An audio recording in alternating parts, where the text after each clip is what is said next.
We remain steadfast in our commitment in delivering local news that matters, stories that inspire, enriching the lives of Filipinos in Mindanao, in the Philippines and across the globe. This is your GMA Regional TV, kapuso ng bawat Pilipino.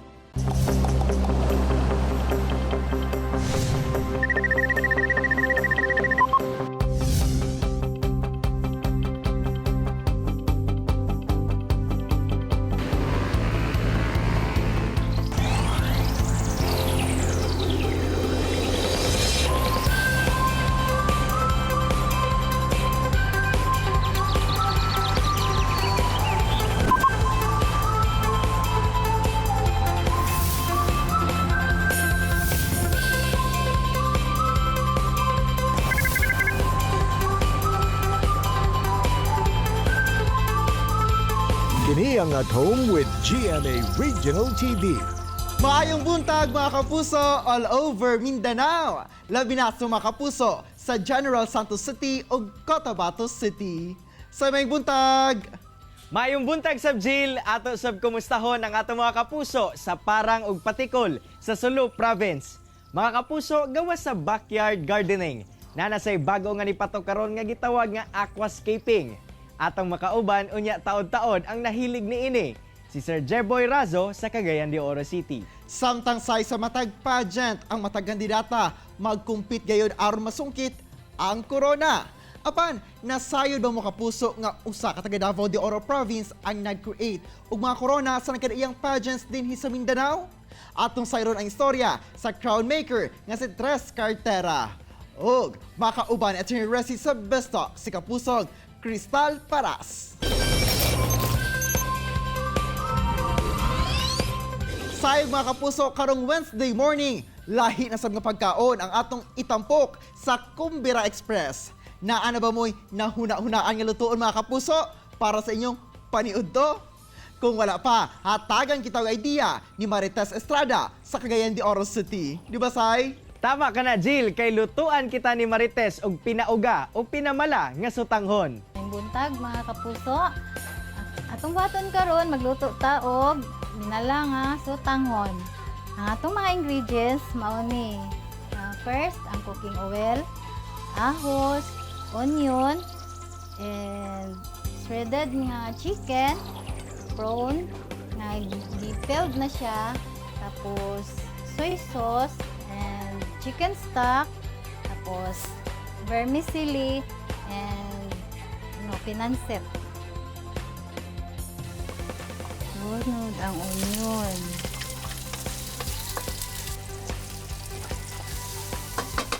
Naman ang atong chicken stock. Ato sa ipabukuan, ipaboil og mga 2 or 3 minutes. Ato na ilunod ang tanghon.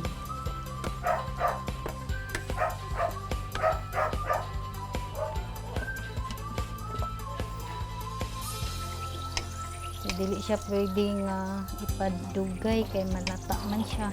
Kinahanglan imo siya nga gain mix permi para bitaw pantay siya, di walay ingon nga nainigahi or naay na sobraan kaluto nya dili pud siya pwedeng ipalangan nimo siya og kanang luto kay malata man siya. Na lang sir, na lang.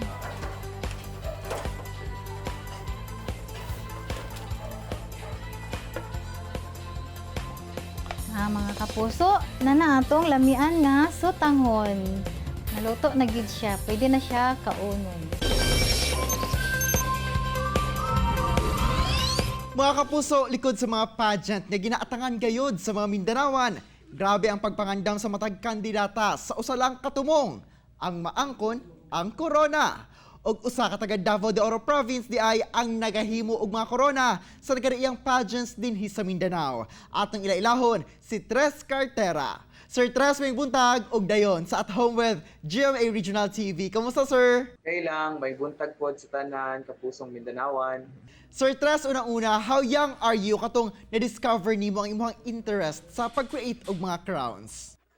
It started siguro when I was at the age of 8, kay naman may silingan pa nga na siya ay ukay-ukayan. So we used to get the kanang mga beads o crystals nga naa dito sila sa ukay-ukay niya. Katong na-collect na namo siya kanang kuan na may siguro dula lang ni atong nga time, and then najud ko'y fascination pod when it comes to kanang murag kanang royalty bitaw. So I thought of kanang something na kanang create siguro og crown kay murag ambot siguro ang kuan lang siguro ko fascinated lang ko sa mga sparkly things. Mo na siguro nga it turned out nga ganahan ko pug ko sa crown mo tong katong bata pa ko mga around 8 nakahimo ko og crown para sa kuing agaw.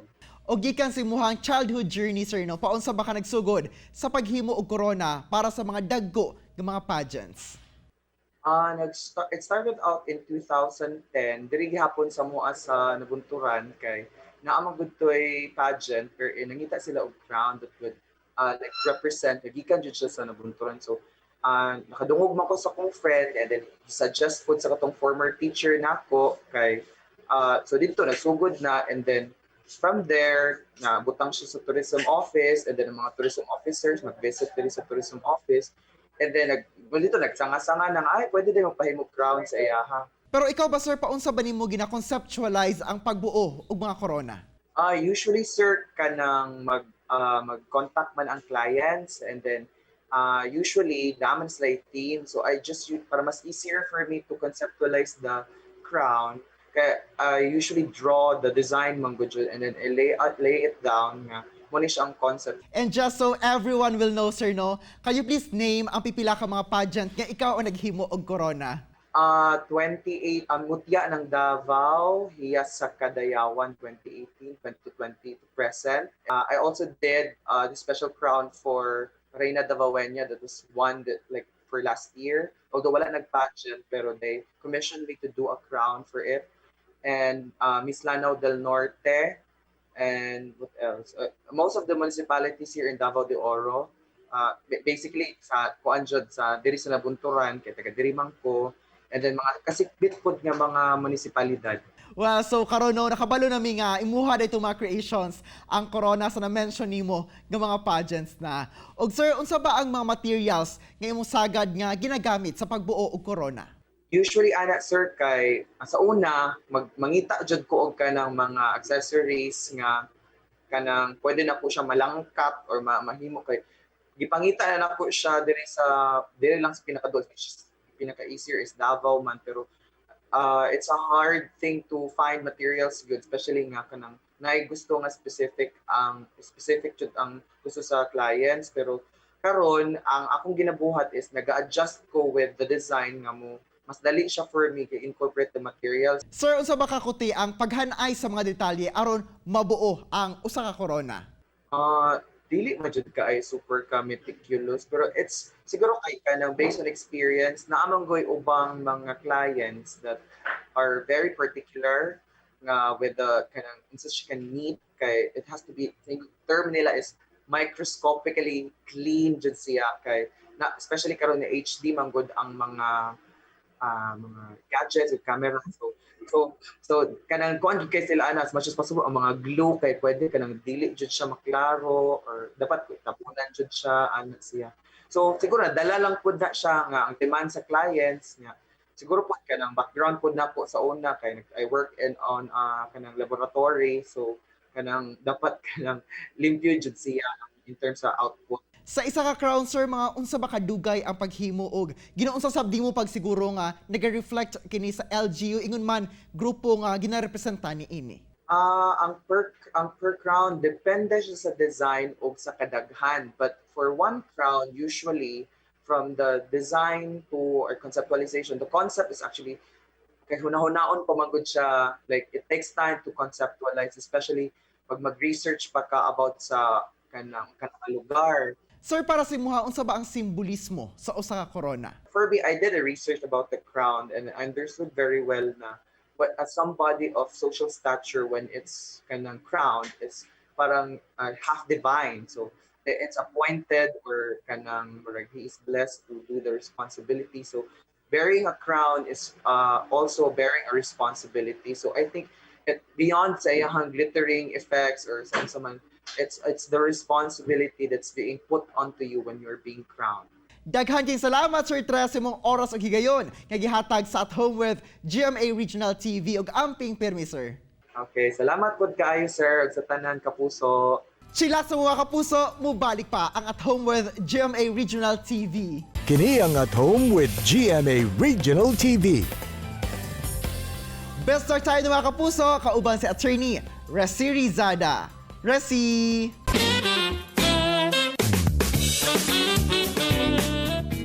Thanks, Argel! Maing buntag mga kapuso ug welcome to Bisto. Kanong buntaga makauban nato usab si Chef Nori sa inaabangang GMA serye nga The Lost Recipe. Walay lain pa kundi si kapusong Crystal Paras. Good morning, Crystal, and welcome back sa At Home with GMA Regional TV. How are you? Good morning, attorney. Thank you so much for having me. I'm really happy to be back. And maayong buntag po sa inyong lahat mga kapuso. We're so happy to have you. And of course, 2021 na finally. Did you promise to do something different naman this year? Yes, like I always do, I have New Year's resolutions all the time. Pero ang promise ko po sa sarili ko ngayong 2021 ay talagang bigyan ng oras at pansin yung sarili ko. I'll be focusing on self-love and self-care ngayong 2021 dahil bilang bago po ako sa industriya, I think I need to really take care of myself and my health before anything else. So yun. That's good to know. At ngayon 2021 nga, may bago kang project. Please tell us more about The Lost Recipe. Yes, thank you so much. I'm really excited dahil unang regular serye ko po to bilang kapuso. It's been a year since Starstruck, maybe a bit over a year since Starstruck, and I didn't expect to have projects until 2 years after. Pero paano mo pinaghahandaan yung role mo dito as Chef Nori, tama? Yes po. Of course, tinulungan po kami ng prod ng The Lost Recipe. They sent us to culinary workshop. Ma-embody namin ang pagiging chefs. Bago ka namin pakawalan ngayong umaga, we'd love to hear your beautiful voice naman, Crystal. Can you sing us a few lines naman of your favorite song for 2021? Isang bayan, tayo'y aahon, walang maiiwan sa pagbangon. Isang lakas, isang pag-asa, patungo sa bagong umaga. Yan ang ating puso, ganyan ang kapuso. Thank you very much, Crystal. And of course, Thank you po.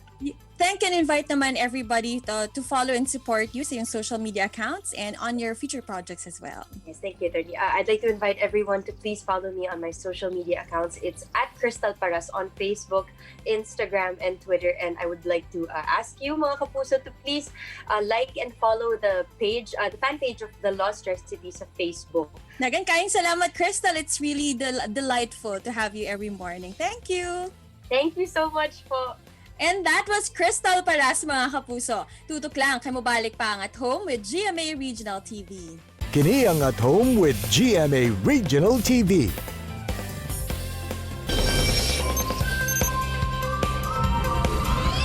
Mga kapuso, gawa sa pag-alaga sa mga naandang pets sama sa iro og iring.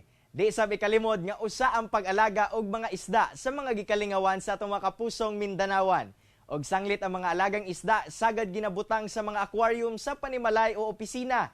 Nahimong kalingawan og habi karon sa usa ka Cagayanon kining aquascaping. Unsa kaha kini? Kana ang atong sayron kauban si Sir Jeboy Razo. Sir Jeboy, mayong buntag og dayon sa At Home with GMA Regional TV. Kamusta, sir? Okay ra, maayong buntag pod sa GMA Regional TV ug sa Kapusong Mindanawon nga nagsubaybay ani nga programa. Maayong buntag. Sir, unang-una alang nasab sa kasayuran sa itong mga kapuso viewers, unsa ba kining aquascaping? Kaning aquascaping, no, to put it in layman's term para masabtan sa tanan, mura ra ni siya gardening, mura taga-garden ba? Pero ang atong gardening hitabo sulod sa aquarium. Atong mga ginagamit nga tanom, mga aquatic plants tanan. So mura taga-garden in an aquarium. Sir, unsa-unsa sa ba mga gamit nga kinahanglanon alang aning aquascaping? Mga basic na gamit, of course, kinahanglan natay aquarium. Then, natay aqua soil na ginagamit namo where dira namo itanom ang mga aquatic plants para motubo. Then next, kailangan man sa tanom ang light, natay aquarium light. So kaning mga light specific ni siya nga ginagamit for aquatic plants. Then lahi po niya tong aquarium ba kay sa common na aquarium mostly ang makita nato is ang aerator or ang oxygen. Kani siya ang ginagamit nato is CO2. So natay CO2 tank. Then natay mga filter importante kayo which is maoy mo limpyo sa atong aquarium. So basic kayo aquarium, aqua soil, light, CO2, then apil na din ang mga driftwood ug bato depende sa imong gusto nga design. Sir, a little background, paunsa ba ka nagsugod nga ma-engage aning aquascaping? I think siguro sa tanang mga hobbyist, I can share na we all started using fish pond or gagmay nga fish pond when we were still young. Pero sa aquascaping jud, nagsugod ko about 3 or 4 years ago. So nagtry ko kay kalingaw man ko usay man gud sa kabisi sa atong kuan, apo yan at taglakaw, ganarata na ra sa balay. So nangita tag hobby where mapundo ra ta sa atong balay. So ang gagahitabo is nag-start ko ani 3 or 4 years ago, then nagtanom-tanom, try mistakes until naabot ko sa time na nanatandari nga ga-set up na ta for other people, ga-show o ga-share na sa hobby para mag-grow atong community. Sir, sanglit natin mga materyales nga pamaliton. Base sa imo experience, pila sa ba ang sagad magasto sa paghimo aning aquascaping? Pag abot sa gasto mura siya, depende no, depende sa imong design. Kay daghan man gug klase sa design. Kung gusto kag simple lang kayo, wala na problema. Kaya naman ang tanong manggod nato, aquatic plants nga itong gamiton, duha ka klase. Na low-tech, then napoy high-tech. So ang mga low-tech, I mentioned ago, nga kailangan siya, di na siya kailangan ng CO2 o high-end na light. So more or less, mag-start siguro na sa pinakagamay nga cube, mag-start tag 5,000. Sa gamay lang nga cube ha, up to 100 plus or 200 plus. Kay depende man gud na sa gamit nga imong gamiton. So sir, kaning mga materyales, mga tanom nga atong ginabutang sa mga aquarium, wala man sila epekto sa mga isda nga atong ginaalagaan? Actually, wala siya epekto. Wala siya epekto. In fact, makatabang pagay siya. So, ang kuan lang ani is ang isda is mamili tag isda. Mamili tag isda nga dili mangaon og tanom. Like let us say sa aquascaping, no jud ang goldfish. Ang goldfish man gud munibol sa substrate, mukaon pud siya og mga plants. So ang mahitabo kung magbutang ta og isda nga dili pwede sa aquascaping, like let us say goldfish, ang imong substrate nga plaster kayo, iyan ang kaon-kaonon. So ang labas is matangtang ang mga substrate, matangtang pud ang mga tanom. So magtan-aw jud ka unsa nga isda ang para sa imong aquascaping kay dili man pwede nga magpataka lang ta og butang og isda. So naay isda nga para sa aquascaping, napoy isda nga dili para sa aquascaping kay madaot ang full setup nimo nga mao untay makalingaw sa imuha. Sir, sa imong experience, unsa ang maingon nimo nga pinaka-paborito nimo nga na aquascape o ngano pod kana ang imong napili? Ang ako yung hilig is nature style kay tanan na ba, mura bitaw natural jud kayo siya nga tan-awon kay kompleto siya. Kung kung mo-dive ka og let us say mo-dive ka og waterfalls like here sa dool man kay sa Tinago Falls, makita nimo sa ilalo mo puy makita nimo sa imong aquarium. Lastly sir, unsay imong tips o tambag sa atong mga kapuso nga buot sa mo engage into aquascaping? Sa mga tanang kapuso nga gusto mo mag-aquascape, ang ako lang yung tambag is ayaw ug undang, padayon. Kay ang aquascaping is nay pagkakuti. Nay pagkakuti kay kapoy na gayto or lisod na gayto gamay ang mag-garden sa mala. Samot na ang nasa tubig. So nga ang parameters is controlled kay sa tanan. Ako lang jud is ayaw undang, kung nay mga gagmay nga sayo, padayon lang. Then pangutana sa mga sakto nga tao para matabangan ka kay ang mga aquascaper nga maayo mutabang jud na sila para managhanta sa tong hobby. Daghang salamat Sir Jeboy sa imong oras nga gihatag sa At Home with GMA Regional TV ug amping pirmi sir. Salamat kayo sa GMA Regional TV. Mga kapuso, salamat sa opportunity nga gihatag namo nga mo share sa among hobby. Maayong buntag. Sayog mga kapuso, gikan lang sa paghimo og corona kaniadtong kabataan ya. Karon, gi-career na gayod ni Tres Cartera ang pagbuo og corona kung asa sa iya na nagapahimo ang mga pageant organizers. Samtang Jill, nagsugod lang kaniadto sa iyang pagkahilig sa aquascaping si Jeboy Razo. Ug karon, iyan ang ginashare sa uban ang iyang kahibalo aron daghan sab ang makatuon. Sayog mga kapuso, atong subaybayan sa GMA Fantaserye nga The Lost Recipe. Kauban si kapusong Cristal Paras sa GTV alas 8 sa gabi. Mga kapuso, unta na inspire ug nakakaton kamo sa gi-share sa itong mga bisita karong buntaga. Sama na lang sa panultihon ni Jim Ron nga if you are not willing to risk the usual, you will have to settle for the ordinary. Mga kapuso, makita pagbalik ang atong episode pinagi sa pagbisita sa www.gmaregionaltv.com. Huwag kayong kalimot, mag-subscribe sa official YouTube channel sa GMA Regional TV. See you tomorrow mga kapuso, ug always remember that God is good all the time. Ayaw sab kalimot sa pag-smile. Amping! Stay safe and healthy mga kapuso. Ako si Cyril Chavez. Kinisab si Argil Relator. Buong puso para sa kapuso.